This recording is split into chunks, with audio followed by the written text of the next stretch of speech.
உலகில் பெண் வர்க்கம் 100 கோடியாம், அதிலே நீ யாரடி? சருகாய் அன்பே நான் காத்திருக்கிறேன், எங்கே உன் காலடி? மணி சரி பார்த்து தினம் வழி பார்த்து இரு விழிகள் தேய்கிறேன்.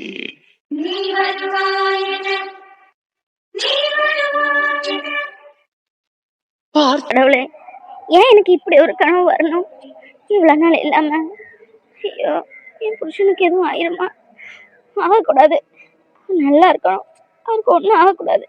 கடவுளே, அவர் நல்லா இருக்கணுங்கிறதுக்காக தான் நான் கஷ்டப்பட்டாலும் பரவாயில்லன்னு பிள்ளையை தூக்கிட்டு நான் இங்கே வந்தேன்.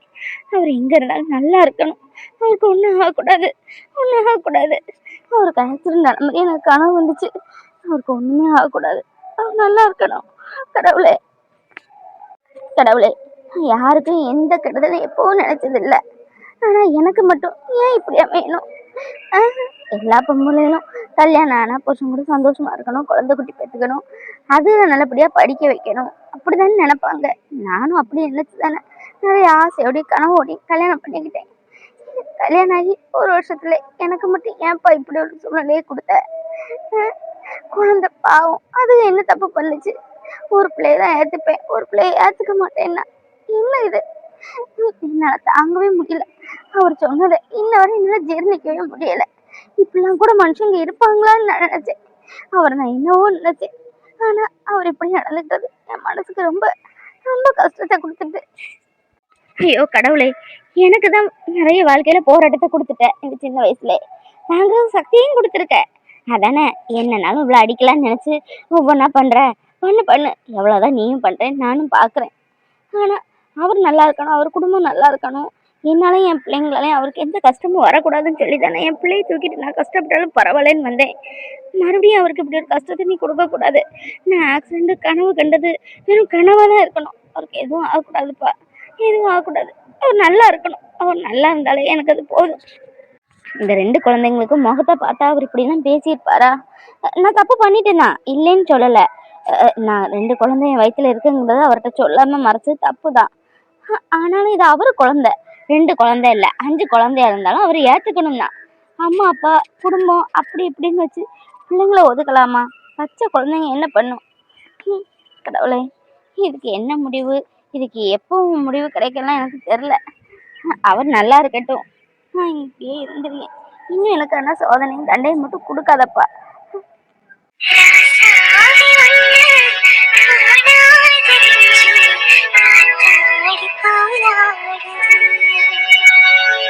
ஸ்ரீராமனோடு பூமாலை போட வைதேகி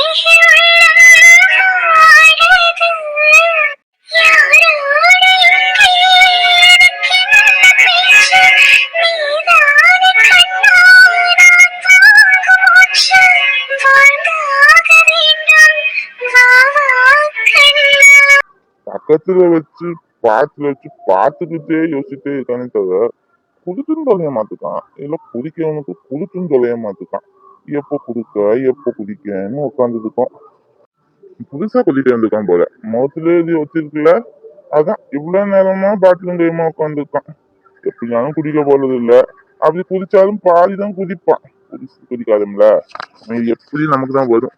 அதுவும் கூடுன சரக்கு வேற எடுத்துட்டு போகணுங்கிறது நவடக்கூடாது. எவ்வளவு நேரம் பரவாயில்ல. ஏய் ஐசு, நீ நான் விட்டுட்டு போயிட்டல. என் வாழ்க்கையே நான் சாக்கிட்டு போயிட்டேடி கைகாரி. நீ எங்கேயும் போய் தொலை, நீ எனக்கு தேவையில்லை. ஆனா என் பிள்ளை, என் சரணை என்ன கொடுத்துட்டு எங்கேயும் போய் தொலைய வேண்டியதானடி. என் பிள்ளைய பார்க்காம எனக்கு ஊக்காம கஷ்டமா இருக்கு. என் பிள்ளைய உருக்கு பாத்திர மாட்டேனா, உருக்கு ஆசத்தியில கொஞ்சிட மாட்டேனான்னு இருக்கு. நீ மட்டும் கையில கிடைச்ச உன்னை உண்டு இல்லைன்னு ஆக்கிடுவேன். கடைசியில என்னையும் குடிகாரனாக்கி இந்த மாதிரி இடத்துக்கு வர வச்சுட்டேடி கைகாரி. எத்தனை பேருக்கு நான் அட்வைஸ் பண்ணியிருப்பேன். இன்னைக்கு எனக்கு இப்படி ஒரு நிலைமை வரும் சத்தியமா கனவு கூட நினைச்சு பார்க்கல. ஒரு பொண்ணு நினைச்சா ஒரு நல்லவனை கெட்டவன் ஆக்க முடியும், கெட்டவனை நல்லவன் ஆக்க முடியும்னு சொல்லுவாங்க. சும்மையா சொன்னாங்க. அன்னைக்கு அதோட பழமொழியோட அர்த்தம் எனக்கு புரியல. இன்னைக்கு புரியுதுடி, இன்னைக்கு புரியுது. என்ன இப்படி கேடு கெட்டவனை மாத்திட்டேடி. என் வாழ்க்கையில என்னைக்கு வந்து தொலைச்சியோ அன்னைக்கு பிடிச்சிச்சானி எனக்கு. உனக்கு என்னடி நான் குறை வச்சேன்? என்ன குறை வச்சேன்? எதுல குறை வச்சேன்? குழந்தை நானே கூட நான் அப்படி பச்சை குழந்தைய பார்த்த மாதிரி பாத்துன நீ. எவனாலும் இந்த உலகத்துல இப்படி பாத்துருப்பானா பொண்டாட்டிய? அப்படி பாத்துன நீ. எனக்கு இப்படி ஒரு துரோகம் பண்ணிட்டு என் பிள்ளைய கூட்டிட்டு போயிட்டியே. என் பிள்ளை எனக்கு பார்க்கணும் போல இருக்கு. என் சரண உங்களுக்கு எது பார்த்துட்டு என் உயிர் போயிட்டாலும் போதும். என் பிள்ளைய பிரிச்சுட்டு போயிட்டல, இதுக்கு நீ கண்டிப்பா அனுபவிப்ப. ஒரு நாள் இல்ல ஒரு நாள் என் கண்ட படாமையா போவ. அப்ப இருக்கு உனக்கு. அப்ப தெரியும் இந்த சரவணன் யாருன்னு. என்ன மணியனே, முந்தானத்துலாம் குடிக்கவே மாட்டேன், எடுக்க மாட்டேன், இந்த பக்கமே வர மாட்டேன், பழைய அக்கௌண்ட் எல்லாம் க்ளோஸ் பண்ணி காசை கொடுத்துட்டு போனீங்க. இன்னைக்கு என்னடான்னா மறுபடியும் வந்துட்டீங்க பழைய குட்டி கதவு திருடின்னு. தெரியும்னே, உங்களை மாதிரி தத்துவம் பேசிட்டு போகக்கூடிய ஆளு எல்லாம் இப்படிதான் மறுபடியும் வருவீங்கன்னு எனக்கு தெரியும். ஏய் இல்லப்பா, இன்னைக்கு குடிக்கிறதுதான் கடைசி. நீ வேணா எழுதி வச்சுக்க. முந்தானத்து வந்தல, அப்போ என் பொண்டாட்டிக்கு உடம்பு சரியில்லை, அப்போ காசு கிடைக்குமோ கிடைக்காதோ அப்படின்ற ஒரு பதட்டத்துல வந்து குடிச்சேன். ஆனா இப்போ அப்படி இல்ல, என் பொண்டாட்டி ஆபரேஷன் பண்ணி சூப்பரா ஆயிட்டா, இன்னொரு நோயோடு எதுவும் இல்ல. இப்போ முன்னாடி மாதிரி என்ன புரிஞ்சுக்கிட்டா, நானும் ரொம்ப சந்தோஷமா இருக்கும். அந்த சந்தோஷத்துக்கு அடையாளமா நான் குடிக்க வந்தேன். அது இல்லாம என் பொண்டாட்டிட்ட பர்மிஷன் கேட்டுட்டு தான் வந்தேன். ஆமா, இன்னும் நான் குடிக்க மாட்டேன்டா, ஏன்னா பாரு. வாங்கனே, உங்களை மாதிரி எத்தனை பேரை பார்த்திருப்பேன். சிலவன் வந்து சந்தோஷத்துக்கு குடிக்க வந்தேன்னு சொல்லுவான், சிலவன் எனக்கு கஷ்டம் தாங்க முடியலன்னு வருவான், சிலவன் லவ் ஃபெயிலின்னு வருவான். இப்படி குடிக்கிறவங்க ஒவ்வொரு காரணம் வச்சுட்டு குடிப்பாங்க. சந்தோஷமா இருந்தாலும் குடிப்பாங்க, துக்கமா இருந்தாலும் குடிப்பாங்க. அதனால தானே டாஸ்மாக் நல்லா ஓடிக்கிட்டு இருக்கு. நீங்க எப்படி குடிச்சாலும் சரிதான். ஆனா ஒரே ஒரு புத்திமதி மட்டும் சொல்லுங்க, இவ்வளவு வருஷம் கழிச்சு உங்க பொண்டாட்டி உங்க கூட சேர்ந்துருக்காங்க. இன்னும் அவங்களுக்காக நீங்க வாழுங்க, உங்களுக்காக அவங்க வாழட்டும். இனியாவது வாழ்க்கையை நல்லபடியா சந்தோஷமா வாழுங்க. குடிக்கலாம் அடிமை ஆகாதீங்க, உடம்பு முக்கியம்னே. எப்பா நீ சொல்லதெல்லாம் சரிதான், இன்னும் நான் வரமாட்டேன். எனக்கு சந்தோஷத்துக்கு வேண்டி தான் நான் குடிச்சேன். என் பொண்டாட்டி அவனை வந்து சேர்ந்துட்டா. என் பொண்டாட்டிக்கு ஸ்டோன் இருந்துச்சு, அதையே ஆபரேஷன் சரியா இப்ப நல்லா இருக்கா, எனக்கு சமையல் பண்ணிட்டு இருக்கா. அந்த சந்தோஷம் எல்லாம்ப்பா குடிக்க வந்தேன். இன்னும் நான் வரவே மாட்டேன். நீ ஏன் எழுதி வச்சுக்கோ, எப்படி ஆனாலும் இந்த பாசம் நான் முடிக்க முடியாது இல்ல. எப்படியோ பார்க்க தானே போறேன். திருந்தனா சரிதானே. அண்ணே எப்பவும் குடிக்கிற பிராண்ட் வேணுமா? சந்தோஷத்துல இருக்கனால கொஞ்சம் கூடது இருக்கவா? எப்போ உள்ள எடுத்து வைப்பா? இப்ப வரேன். ஐயோ, சரவணன் தம்பி மாதிரி இருக்கு. ஆமா சரவணனே தான். இன்னொன்னு உட்காந்துருக்காரு, என்னன்னு தெரியலையே. சரவணன் தம்பி, சரவணன் தம்பி, என்ன தம்பி இங்க வந்து உட்காந்துருக்கீங்க தம்பி? யாருங்க நீங்க? சொன்ன கூப்பிடுங்க. யார் நீங்க? எனக்கு உங்களுக்கு தெரியல. என்ன தம்பி, என்ன தெரியலையா? நான் தான் உங்க ஆபீஸ்ல வேலை பார்க்க பியூனு. உங்களை கூட நேற்று 1 லட்சம் கடை வாங்கினேன். என்ன தம்பி இங்க வந்து உட்காந்துருக்கீங்க? என்ன ஆச்சு? ஏன் என்ன உடம்பு முடியலையா? பொண்டாட்டி சண்டை போட்டீங்களா? என்ன தம்பி இங்க வரலாமா நீங்க? எனக்கு எத்தனை மட்டும் பூச்சி மாதிரி சொல்லிருப்பீங்க. இங்க வந்து உட்காந்துருக்கீங்களா தம்பி? என்னங்க தம்பி மேல? அண்ணே, அண்ணே நீங்களா? அண்ணே எனக்கு தாங்க முடியலண்ணே, சோகம் மனசுல. என்ன விட்டுட்டு போயிட்டா என் பொண்டாட்டி. நீங்க என்ன சொன்னீங்க? 10 வருஷம் கழிச்சு என் பொண்டாட்டி என்ன பார்க்க வந்துட்டா, அவளுக்கு ஆபரேஷன் பண்ணணும்னு சொன்னீங்க. அவதான் பொண்டாட்டி. என்ன இருந்தாலும் புருஷன் தேடி வந்துட்டாங்க பாத்தீங்களா? என் பொண்டாட்டி அப்படி இல்ல, அவளை குழந்தை மாதிரி பாத்துக்கிட்டேன், குழந்தை மாதிரி பாத்துக்கிட்டேன். ஆனா என்னை விட்டுட்டு என் குழந்தை தூக்கிட்டு போயிட்டானே. என்ன தம்பி சொல்றீங்க? குழந்தை எடுத்து போயிட்டாங்களா? சரி தம்பி, கல்யாணம் புதுசுல சின்ன சின்ன சண்டைகள் வருது, சகஜம்தான். போனா என்ன, நம்ம இப்ப கூட்டிட்டு வீட்டுக்கு போகலாம். நான் சொல்லி புத்திமை சொல்லி கூப்பிட்டு வரேன். எந்தீங்க தம்பி? ஐயோ நீங்க வேற, வீட்டுல இல்லவா? அவ அவங்க வீட்டுல யாரையும் சொல்லிக்காம, எங்கள்கிட்டயும் யாரும் சொல்லிக்காம வந்து எடுத்துட்டு ஓடி போயிடுச்சா. ஆமா, கேட்டா உங்க வீட்டுல எனக்கே தெரியாத அவ எங்க போனான்னு போய் சொல்லுவாங்க. அவங்கதான் எங்கேயோ அனுப்பி வச்சிருக்காங்கன்னு தெரியுது, ஆனா சொல்ல மாட்டிருக்காங்க. என் பிள்ளை எனக்கு பார்க்கணும்னே, என் பிள்ளை என்ன பார்க்கணும், ஆசை தீர கொஞ்சணும். என் பிள்ளை என்ன பிரிச்சு கொண்டு போயிட்டா அந்த சளியாடி. என்ன தம்பி இப்படி சொல்றீங்க? உங்களுக்குள்ள இவ்வளவு பெரிய சோகமா? ஐயோ, நான் நினைச்சே பார்க்கலையே தம்பி. ஒன்னும் கவலைப்படாதீங்க தம்பி, உங்க ஒய்ஃபை எங்க இருந்தாலும் தேடி கண்டுபிடிச்சிடலாம். நீங்க அந்த பழக்கத்துக்குலாம் ஆளாகாதீங்க தம்பி. எந்திரிங்க தம்பி, எந்திரிங்க. அண்ணே நிலைமைய பாத்தீங்களா? எப்படி இருந்து என்ன இப்படி ஆக்கிட்டா. என் பிள்ளைய பார்க்கணும்னே, எனக்கு தூக்கம் இல்ல. என் பிள்ளைய பார்க்கணும், சாப்பிட முடியல. என் வேலையில கூட என்னால ஒழுங்கா கான்சென்ட்ரேட் பண்ண முடியல. என் பிள்ளைய பார்த்தா எனக்கு போதும். ஆனா 2 குழந்தை பெற்று வச்சிருக்கல, ஒரு குழந்தைய தூக்கிட்டு எங்கேயும் போய் தொலைய வேண்டியதானே. என் சரணம் என்கிட்ட கொடுக்க வேண்டியதானே. வேனுக்குன்னே பிளான், குடும்பத்தோடு பக்காவா பிளான் போட்டு என்ன இல்லாம ஆக எல்லாரும் சேர்ந்து பிளான் போட்டுட்டாங்க. பாருங்க தம்பி, எல்லாம் மாறும், எல்லாம் ஒரு நாள் கண்டிப்பா மாறும். உங்க குழந்தை உங்க தேடி வரதான் போகுது. உங்க பொண்டாட்டி பிள்ளை நீங்க சந்தோஷமா இருக்கதான் போறீங்க. அதுக்கெல்லாம் இது முடிவு கிடையாது தம்பி. இதெல்லாம் நம்ம ஆரம்பிச்சா விட முடியாது. நான் அடிமை, இப்ப நான் திருந்தலான்னு முடிவு பண்ணிருக்கேன். அதுவும் எனக்கு முழு மனசா இல்ல, என் பொண்டாட்டி சொன்னாங்கிறதுக்காக தான். நீங்க இதெல்லாம் இறங்கிடாதீங்க தம்பி, நல்லா இருப்பீங்க. எந்திங்க தம்பி. அவ்வாத மீதி இருக்கிற பாட்டில் நமக்கு வந்துடும், ஜாலி. தம்பி எந்திங்க, முதல்ல எந்திங்க. வாங்க, நானே உங்களை வீட்டுல கொண்டு விடுறேன். எந்திங்க தம்பி. அதெல்லாம் வேண்டானே, நான் போயிடுவேன். I'm study ma'am. ரோடு எதுக்கு வளைஞ்சு போகுது? இந்த ரோடு வளைஞ்சு வளைஞ்சு போகுது. எப்படி வண்டிக்கு ஓட்டனா இப்படி இருந்தா? ஐயோ, தலை சுத்துன மாதிரி வேற இருக்கு.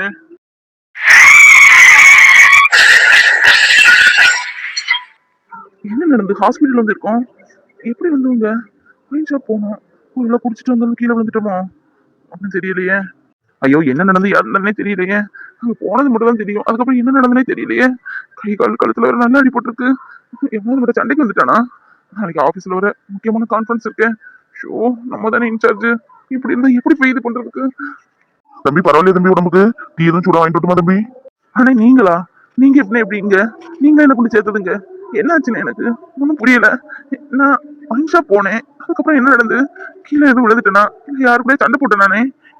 தம்பி ஒண்ணு இல்ல தம்பி, ரோட்ல சின்ன ஆக்சிடென்ட் ஆயிட்டு. அதான் வேற ஒண்ணும் இல்ல. என்ன தம்பி உங்களுக்கு இப்படி ஒரு நிலைமையா? உங்களுக்குள்ள இவ்வளவு ஒரு சோகம் இருக்குன்னு சத்தியமா எதிர்பார்க்கவே இல்ல. என்ன தம்பி உங்க குடும்பத்துல என்ன பிரச்சனைனா எனக்கு தெரியாது. ஆனா அது சின்ன வயசுல கொண்டாடி பிள்ளைல இது பிரிஞ்சிருக்கிறது ரொம்ப ரொம்ப தப்பு. அவங்க எங்கேயோ போயிட்டாங்கன்னு சொன்னீங்க. எங்க போனாலும் பரவாயில்ல, முன்னாடி மாதிரியே தம்பி போன் இருக்கு, என்னலாமா ஆப் இருக்கான், அதெல்லாம் சொன்னா உடனே கண்டுபிடிச்சிடலாமே. அதனால எப்படியாவது இது பண்ணி கொண்டாடி பிள்ளைங்க தேடுறதுக்கு வழியை பாருங்க தம்பி. சின்ன வயசு உங்களுக்கு, என்ன சண்டையா இருந்தாலும் பேசி தீர்த்திடுங்க. எந்த பிரச்சனைக்கும் தீர்வு இந்த குடி ஆகாது தம்பி. பேசினா எந்த பிரச்சனையும் தீரும். எவ்வளவு பெரிய பிரச்சனையா இருந்தாலும் பரவாயில்ல. கொண்டாட்டி புருஷனுக்குள்ள சின்ன சின்ன தகராறுகள் வர்றது சகஜம்தான். அதுக்கும் ஒரே அடியா பிரிவு என்னைக்கே ஆகாது. என் அனுபவத்துல சொல்லியும் தம்பி. ஆனா என் வாழ்க்கையை பார்த்தீங்களா? எப்படி இருந்து இப்படி என்ன கொண்டு ஆக்கிட்டா? எனக்கு என் பிள்ளைய பார்க்கணும்னே, வேற ஒண்ணும் இல்ல. என் பிள்ளைய பார்க்கணும். கொண்டுட்டு போயிட்டா. என் பிள்ளைய பார்க்காம என்னால சாப்பிட முடியல, தூங்க முடியல. அந்த ரூமுக்கு போனாலே பிள்ளையோட ஞாபகம், அவனோட ஞாபகம் தான் வருது. எனக்கு ரொம்ப கஷ்டமா இருக்குனே. அண்ணே, இன்னும் இங்க இருக்க வேண்டாம், வீட்டுக்கு போயிடலாம். என்னை கூட்டிட்டு போயிருங்கண்ணே. அண்ணே, எங்க வீட்டுல நான் குடிச்சேன் வச்சேன்னு எதுவும் சொல்லிடாங்கண்ணே, ப்ளீஸ்ண்ணே. அவங்களுக்கு அதெல்லாம் தெரியாது. ஏய் பவி, பவித்ரா, இங்க வா. என்னம்மா? ஓ, எனக்கு சண்டேல என்ன சமைக்கலாம்னு கேக்குறியா? அம்மா, எனக்கு மட்டன் பிரியாணி சாப்பிட ஆசையா இருக்கு. மட்டன் பிரியாணி, அப்புறம் முட்டை எல்லாம் வழக்கம் போல பண்ணிடுமா. ரொம்ப நாள் ஆச்சுல நம்ம வீட்டுல பண்ணி. ஆமாமா, நீ பண்ணக்கூடிய காரியத்துக்கு உனக்கு மட்டன் பிரியாணி, மட்டன் சுக்கா எல்லாம் பக்குவமா பண்ணி தர வேண்டியதான். உள்ள எப்படி எல்லாம் நமக்கு பேர் வாங்கி கொடுக்கு. ஏய், நேற்று எங்கடி போனேன்? பார்க்குக்கு போனியா? யார் கூட போனேன்? எதுக்கு போனேன்? போனேன்ல, என்ற ஒரு வார்த்தை சொன்னியா? ஆமா, பார்க்க யார் கூட வந்து பல்ல பல்ல கணிச்சு பேசிட்டு இருந்தேன்? நானா? ஆமாமா, பார்க்க போனேன். ஃப்ரெண்ட்ஸ் எல்லாரும் போனோம். இப்ப நான் இருந்துட்டு அப்படியே ப்ராஜெக்ட்லாம் நிறைய எழுத வேண்டியதா எழுதிக்கிட்டு வர கொஞ்சம் டைம் ஆயிடுமா. உன்ட சொல்ல மறந்தே போனேன். நம்ம வீட்டுல 1000 பிரச்சனை நடக்கு. இல்ல நான் பார்க்கு போனேன், சினிமாக்கு போனேன்னு சொன்னா நீ எனக்கு திட்டவே இல்ல. அதான் சொல்லலாமா. சும்மா ஃப்ரெண்ட்ஸ் எல்லாம் போயிட்டு வந்துட்டோம். ஏமா? ஏய், போய் சொல்லாத. எனக்கு பார்க்ல ஒரு பையன் கூட வந்து பல்ல பல்ல காமிச்சு பேசிட்டு இருந்திருக்க. உமாவோட பக்கத்து வீட்டுக்காரி பார்த்து அவள்கிட்ட சொல்லியிருக்கா. அவளை பத்தி கேட்க வேண்டாமா? 1 நாள் 10 நிமிஷம் ஒரு பையன் கூட வந்து பேசிட்டு இருந்தா அவ 10 100ன்னு சொல்ல மாட்டா. உனக்கு எப்படி இந்த தைரியம் வந்துச்சு? ஒரு பையன் கூட பேசுற அளவுக்கு உனக்கு என்ன? அப்படி எதுவும் காலேஜ்ல பேசலாம் வச்சுக்கலாம். பார்க்ல வந்து பேசுற அளவுக்கு அப்படி வேண்டப்பட்டவனா? இல்ல அப்படி என்ன விஷயம் பேசணும்? ஏய், இனிமே நீ காலேஜுக்கு போக வேண்டாம், எங்கேயும் போக வேண்டாம். வீட்டுல இடி. உனக்கு கல்யாணம் தானே பண்ணி வைக்கணும். கல்யாணம் ஆசை வந்துட்டுல, நல்ல மாப்பிள்ளைய பார்த்து அண்ணன் சொல்லி கூடி சீக்கிரம் கல்யாணம் பண்ணிடலாம். இனி நீ காலேஜுக்கு போக வேண்டாம். படிக்க அனுப்புனா கேவலப்படுத்தி போல இருக்க குடும்பத்தை. யாருக்குமே அண்ணனுக்கு கல்யாணம் பண்ணி கேவலப்பட்டு போய் கிடக்குது. இதுல நீ வேற. தம்பி பாத்து பாத்து வாங்க தம்பி. ஏ சரவணா, என்னடாச்சு? கழுத்துல கையில கெட்டு போட்டுருக்க. நல்லா என்ன போன காலையில ஆபீஸ்க்கு. என்னாச்சு? என்னாச்சுங்க? ஏன் கீழே விழுந்துட்டானா? இவ்வளவு பெரிய கெட்டு போட்டிருக்கேன் பிள்ளைக்கு. ஐயோ ஒன்னும் பதறாதீங்கம்மா, ஒண்ணும் இல்ல, நல்லாதான் இருக்காது. கை மட்டும் எதுவும் பிராக்சர் ஆயிட்டு இருந்தாங்க, கெட்டி போட்டுருக்கு. அது ஒரு ரூபா 10 நாள் சரியாயிருன்னு சொன்னாங்க. நம்ம ஆபீஸ் திருப்பத்துல அடிக்கடி ஆக்சிடென்ட் ஆகிறது வழக்கம் தான். இன்னைக்கு ஒருத்தன் வெளியூருக்காரன் தெரியாம காரை கொண்டு வந்துட்டான், ஹார்ன் அடிக்காம. தம்பியும் போக அவரும் வர சின்னதாகி போச்சு. ஒண்ணும் இல்லம்மா, சரியாயிரும், பதறாதீங்க. என்ன சரவணா, என்ன ஆச்சு? பார்த்து வண்டி ஓட்ட வேண்டியதுதானே? இவ்வளவு நேரம் வண்டி ஓட்டிட்டு இருக்க, ஒரு அடி பட்டிருக்குமா? உனக்கு நேரம் ஏன்டா இப்படி இருக்கோ தெரியல. என்ன நேரத்துல மகராசி காலை வச்சு வந்தாலோ தெரியல. அந்த நேரத்துல பிடிச்சது சனி என் பிள்ளைக்கு. சரிங்கம்மா விடுங்க, குடும்பம்னா 1000 பிரச்சனை இருக்கதான் செய்யும். தம்பி சாப்பிட்டாச்சு, மாத்திரையும் ஹாஸ்பிட்டல்ல போட்டாங்க. இப்போ கொஞ்சம் தூங்கி இருந்துச்சா சரியாயிரும். வாங்க தம்பி வாங்க, நான் பைய கொண்டு முடியலமா வீட்டுல எடுத்து வச்சுட்டு போறேன். வாங்க தம்பி, ஆபீஸுக்கு நானே லீவ் சொல்லிடுவேன். ஒரு வாரம் வீட்டுல இருந்து நல்ல ரெஸ்ட் எடுங்க. உடம்ப பாருங்க தம்பி, நாளையே ஒரு மாதிரி ஆயிட்டீங்க. எப்படி இருந்தீங்க? என் பிள்ளைக்கு இப்படி ஒரு நிலைமையா வரணும். எல்லாம் ஒண்ணுலாம் வருதா தெரியலையே. எல்லாம் சரியாரியால வந்த வேலை. என் பிள்ளை எப்படி இருப்பான்? குடும்பத்திலே என் பிள்ளைதான் அழகு. வளர்த்தியும் மண்ணமும் கலரும் பணமும். என் பிள்ளை அப்படி இருப்பானே. எப்படி போறான் பேர் உடஞ்சு போய். கடவுளே, உனக்கு கண்ணு இல்லையா? என் பிள்ளை வாழ்க்கை எப்படி விளையாடியே. புது கடைனாலும் டீ எப்படி போட்டிருக்கான். இஞ்சி எல்லாம் போட்டு மசால் டீனா மசால் டீ தான். நம்ம இவ்வளவு நாள் காஃபி தான் குடிச்சிருக்கோம், டீ அந்த அளவு விருப்பம் கிடையாது. இன்னைக்கு இந்த ஆள் கடலுக்கு இன்னும் சூப்பரா டீ போட்டுருக்கான். இன்னும் தினமும் அங்கதான் போகணும். டீ போட்டு கொடுக்கறது மட்டும் போதாது, அது அன்பா எவ்வளவு அழகா கொண்டு கொடுக்குறா அந்த பொம்பளை. இவ்வளவு இருக்காள, ஒரு டீ போடுச்சுன்னா வாழ் கத்துவா, அதை கொண்டு கையில தரதுக்குள்ள முந்தைய இழுத்து முறை இழுத்து கொண்டு கொடுப்பா. இன்னும் இப்படிதான் கேட்கக்கூடாது. காலையில மத்தியானம் ராத்திரி எவ்வளவு நேரம் ஆனாலும் சரி அங்கதான் போய் டீ குடிக்கணும். நீங்க எங்கெங்க போனீங்க? சரவணன் பாவம் ஆக்சிடென்ட் ஆயிட்டுங்க. கையில கழுத்துல எல்லாம் பிள்ளைய கெட்டு போட்டு விட்டுருக்கு. என்ன அது சரியாரியான வந்த வேலை. எப்படி இருப்பான் நம்ம பையன்? நீங்க எங்க போயிட்டு வரீங்க? பிள்ளை என்னன்னு பாருங்க. என்னது சரவணனுக்கு ஆக்சிடென்ட் ஆயிட்டா? ஏன் ஏன் என்னாச்சு? என்னாச்சு ஐயா? என்னாச்சு? நேத்து நீங்க தானே காசு வாங்கிட்டு போனீங்க. அவனுக்கு என்ன நல்லா தானே போனா? இங்க பாருங்கம்மா, நான் சொல்லியும் தப்பா எடுத்துக்காதீங்க. தம்பி உங்கள்கிட்ட சொல்லக்கூடாதுன்னு தான் சொன்னாரு, இருந்தாலும் என் மனசு கேட்கல. உங்களுக்கும் தெரியணும் அவர் என்ன மனநிலைமையா இருக்காருன்னு, அதுக்காக தான் சொல்லுவேன். தம்பிக்கு மனசு சரியில்லை. அவர் இவ்வளவு நாள் ஆச்சு தண்ணி அடிச்சு நான் பார்த்தது இல்ல. ஆபீஸ்ல தண்ணி அடிக்கக்கூடிய ஆளுகளே சத்தம் போடுவாங்க, அவன் உடம்பு முக்கியம், ஹெல்த் முக்கியம், அப்படி இப்படின்னு அவ்வளவு புத்திமதி. ஏன் என்ன என் பொண்டாட்டி விட்டுட்டு போனதுக்கே என்ன அவ்வளவு புத்திமதி சொன்னவர். ஆனா அவர் எனக்கு ஒயின் ஷாப்ல பார்க்கும்போது எனக்கு மனசே கேட்கல. பாவம், அப்பவே கொண்டு படின்னு சொன்னேன், அவர் கேட்கல, நான் ஓட்டிட்டு வந்துருவேன்னு சொல்லி ரோட்ல விழுந்து அடிபட்டு பாவமா இருக்கு. அவர் மனசு ரொம்ப கஷ்டப்பட்டு இருக்காரு. இந்த உள்ள பிரச்சனை எனக்கு சத்தியமா நேரத்தோட தெரியாதுமா. இன்னைக்குதான் சொல்லி அழுதுட்டு கிடந்தாரு. அவர் என்ன பேசுறாரு என்ன நடந்தாரு அவருக்கே தெரியல. பாவம் சின்ன குழந்தை மாதிரி அங்க இருந்து என் பொண்டாட்டி நான் விட்டுட்டு போயிட்டா, என் பிள்ளைய பார்க்க முடியலன்னு கிடந்து அழுதாரு. அதுக்கு எனக்கு ரொம்ப வருத்தமா இருந்தமா. இங்க பாருங்கம்மா, கல்யாணம் ஆன புதுசுல புருஷன் பொண்டாட்டியை புரிஞ்சுக்கிடாததும் பொண்டாட்டி புருஷனை புரிஞ்சுக்கிடாம இருக்கிறதும் சகஜம் தான். அது எல்லா குடும்பத்திலயும் நடக்கிறதுதான். அதை நம்ம பெருசா எடுத்துக்கவே கூடாது. கொஞ்சம் வருஷம் போகணும் 2 பேரும் புரிஞ்சுக்கிறதுக்கு. இந்த பாருங்கம்மா, உங்க குடும்பத்துல என்ன பிரச்சனை என்ன தகராறுலாம் எனக்கு தெரியாது.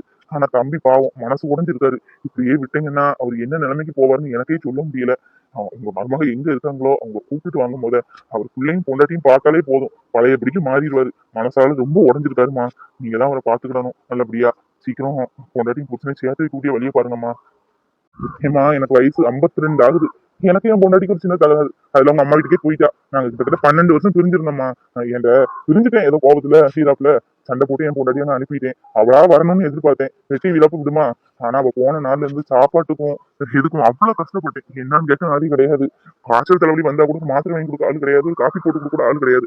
அப்படி கஷ்டப்பட்டேன். இத்தனை வயசுக்கு அப்புறம் என் பொண்டாட்டி இப்பதான் வந்திருக்கா. எவ்வளவு சந்தோஷம் தெரியுமாம்மா. நேற்று இவர்தான் வந்து காசு வாங்கிட்டு போனேன். இவர் காசு வந்தனால என் பொண்டாட்டி இன்னைக்கு நல்லா இருக்கா. ஸ்டோன் தான் எடுத்தாச்சு சொல்லிட்டு தான் ஆஸ்பத்திரியில வச்சு அந்த சாதிக்குள்ள ஒரு நாள் போய் பார்த்து அவருக்கு நன்றி சொல்லணும், பிள்ளைங்களை பார்த்துட்டு வரணும்னு சொன்னா. சரிமான்னு சொன்னேன். ஆனா இவருக்குள்ள இவ்வளவு ஒரு சோகம் இருக்கும்னு நினைச்சே பார்க்கலாமா. அவர் பார்த்துருக்குங்க எல்லாம் இவளாலதான். இந்த நிக்கல, இவளால மட்டும்தான் இந்த குடும்பத்தையே 2 ஆக்கிட்டா. என் பையனுக்கு நல்ல பொண்ணா கிடைச்சா, நல்ல பொண்ணு, குடும்பத்துக்கு ஏத்த குத்து வளர்த்தவா. மாமானா அவ்வளவு மரியாதை, அத்தைனாலும் அவ்வளவு மரியாதையை வச்சிருந்தா. ஏதோ குழந்தை குழந்தைன்னு அது இதுன்னு சொல்லி சாப்பிட்டு சொல்லி அவளை வீட்டு விட்டு அனுப்பிட்டான். இப்படி இல்லாம இருப்பாங்க. வந்த பொண்ணுல வாழ வைக்கணும். எங்க குடும்பத்துல ஒரு சாபம் இருக்கு. அண்ணாச்சி கேளுங்க, எங்க குடும்பத்துல 2 குழந்தை பிறந்தா ஒண்ணு மாமனாருக்கும் மாமியாருக்கும் ஏதாவது ஒண்ணு ஆகும். அது எங்க வீட்டுல நடக்குதுதான், இல்லைன்னு சொல்லல. அததான் அவ சொன்னா. எனக்கு எதுவும் ஆயிருமோன்னு பயப்பட்டா. எனக்கு இனி எதுவும் ஆனா என்ன ஆகலைன்னா என்ன, எனக்கு கல்யாணம் ஆகி 2 குழந்தை பெற்றாச்சு. அது கல்யாணம் பண்ண முடிய கல்யாணம் பண்ணியாச்சு, 2 பேருங்க பார்த்தாச்சு. இனி நான் இருந்த இடத்துக்கு போய் தான் எனக்கு அது வாழ வேண்டிய பிள்ளைங்க. எனக்காக இந்த அவங்க வாழ்க்கையை கெடுத்து அந்த பிள்ளை நல்ல பிள்ளை அதை எங்கேயோ கண்மான தூரத்துக்கு அனுப்பிட்டா. என் பேரன் எடுத்து கொஞ்சம் என் பேத்தி எடுத்து என் நார்ல போட்டுக்கணும்னு ஆசைப்பட்டேன் தெரியுமா. அவ்வளவு வருத்தமா இருக்கு எனக்கு. எல்லாம் இவளாலதான். இவட நீங்க சொல்லி எந்த பலனும் கிடையாது. ஆனா கல்லூரி மங்குமே கேட்டுக்கிட்டே நிப்பா. இங்க பாருங்கம்மா, நான் 3ஆம் மனுஷன் தான், சொல்லியும் தப்பா எடுத்துக்காதீங்க. நம்ம பிள்ளைதான், இல்லைன்னு சொல்லல. ஒரு அளவு வரதான் அது நம்ம பிள்ளை. இன்னொருத்தவங்களுக்கு கல்யாணம் பண்ணி கொடுத்துட்டா அது அவங்க குடும்பம், அவங்கதான் அதை பார்க்கணும். அதுல நம்ம தலை போடக்கூடாது. பொண்டாட்டி பிள்ளை நான் அவங்க நல்லா இருந்துட்டு போட்டு நம்ம ஒதுங்கிக்கணும். அதான் பெரியவங்களோட மனப்பான்பு. சொல்லிட்டேன், பார்த்து பண்ணிக்கோங்கம்மா. தம்பியை கவனிச்சுக்கோங்க. இல்லையா ஒரு மனமாற்றத்துக்கு வேண்டி வேற ஏதாவது இடத்துல வேணாலும் போய் வீடு பார்த்துதான் இருங்க. ஏதாவது பண்ணுங்கம்மா. தம்பி பழைய எப்படி மாறணும், அவ்வளவுதான். நான் கிளம்புறேம்மா. என்ன நினைச்சிருப்பாரு நம்ம ஆபீஸ்ல வேலை பார்க்க பியூன்னு. நம்மளே அவருக்கு எத்தனை மட்டும் புத்திமதி சொல்லியிருக்கோம். எனக்கு அவர் புத்திமதி சொல்ற அளவுக்கு நம்ம வந்துட்டோமே. ஐயோ, என்னடா ஆச்சு தரவனா. உனக்கு இமேஜ் பிரஸ்டீஜ் என்னன்னா சொல்லுவேன். உங்கள்கிட்ட பேசுறது கூட பிரஸ்டீஜ் பார்த்து பேசுவோமே.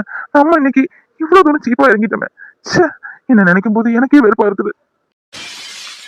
போட்டோ எல்லாம் உன்னால தாண்டி, உன்னாலதான். ஒரு பொண்ணு நினைச்சா ஒரு கெட்டவனை நல்லவனாவும் மாத்த முடியும். அதே நேரம் ஒரு நல்லவனை கெட்டவனாவும் மாத்த முடியுங்கிறதுக்கு நீதான் எடுத்துக்காட்டு. என் வாழ்க்கையை கெடுத்துட்டு இல்ல, என் பிள்ளைய என்கிட்ட கூட்டிட்டு போயிட்டு இல்ல. சரண் சரண் டேய், அப்பான்னு ஒருத்தன் இருக்கான்னு உனக்கு தெரியுமாடா? இவ கண்டிப்பா உனக்கு சொல்ல மாட்டா. அப்பா ஒருத்தன் செத்துட்டான்னு சொல்லியிருப்பா. அப்பா உயிரோடு இருக்கப்பா. இன்னைக்கு நான் கண்டிப்பா உன்னை பார்க்கதான் போறேன், உன்னை தூக்கிட்டு வரதான் போறேன். எல்லாத்துக்கும் உங்க அம்மா தான் காரணம். நல்ல குடும்பத்தை கெடுத்துட்டா. நீ எல்லாம் ஒரு பொண்ணா மாமா மாமான்னு எவ்வளவு கேரிங்க என்ன பாத்துப்ப. அதெல்லாம் நடிப்பா உண்மைன்னு சத்தியமா இன்னவரை எனக்கு தெரியல. உனக்கு என்ன துரோகம் பண்ணேன்? ஒரு புருஷன்ட்ட எதை சொல்லணும் உனக்கு தெரியாதா? இதெல்லாம் மறக்க வேண்டிய விஷயமா? என் எல்லாமே மறைச்சு என் பிள்ளையும் கூட்டிட்டு போயிட்டல. பாக்குறேன் நீ ஜெயிக்கிறியா நான் ஜெயிக்கிறேன் பாக்குறேன். நீ பாக்குறேன் ஒரு நாள் இல்ல ஒரு நாள் கண்ண படாமையா போறேன். பாத்துக்கிறேன் அன்னைக்கு பாத்துக்கிறேன். என்னை விட்டுட்டு போயிட்டு போ. மறக்கலை பவி மக நெஞ்சு துடிக்குது உன்னையும் என்னையும் வச்சு ஒரு சனம் கும்மி அடிக்குது அடடா எனக்காக அருமா குறைஞ்சீக தருமா மகராசா கலைய கவுந்தீக கலங்கம் வந்தால் என்ன பாரு அதுக்கும் நானுதான்